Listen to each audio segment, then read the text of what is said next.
So this video will cover some of the additional team management aspects that I'm expecting / hoping to be able to include within the game.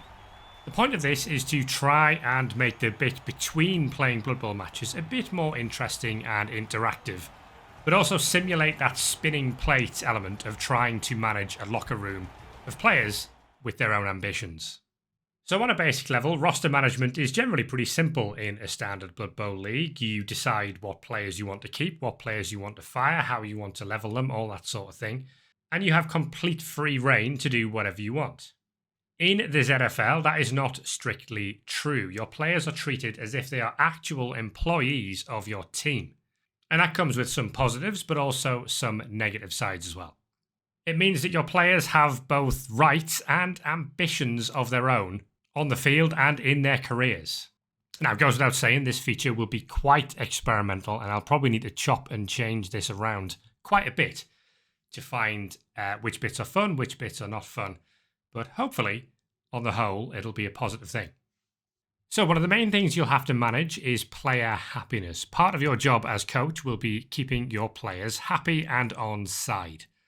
Each players will have randomly generated basic personality trait which won't be known to you until you get to know them a bit. Now, these personality traits could include an insistence on being the star player, or a need to be in a competitive team, or the player might not like to go on LOS duty, or they may have a favoured teammate, all that sort of thing. There'll be a whole list of these.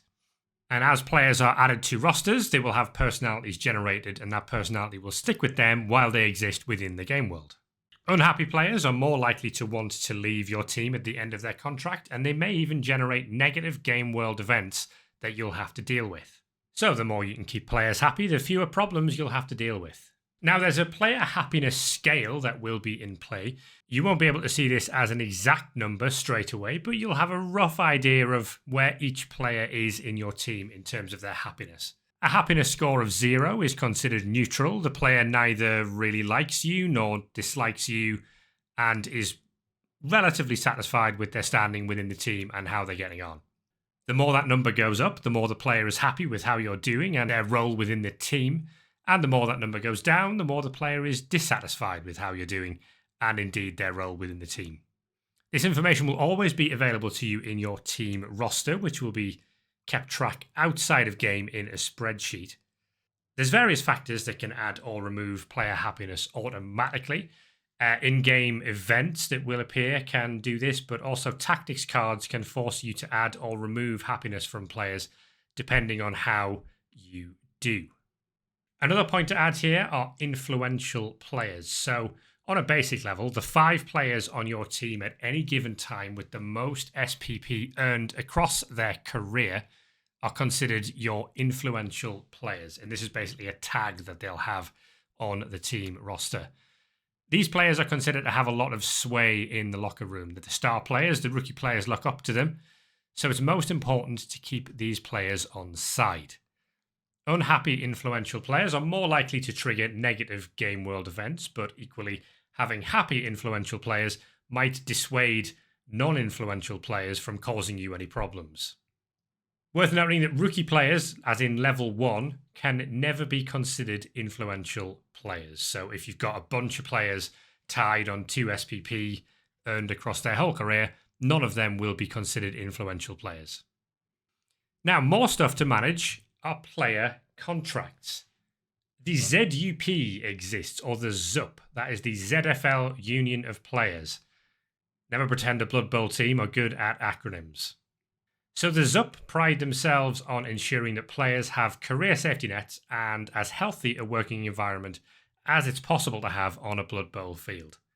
When you sign a player, that player is signed onto a contract of a specified length.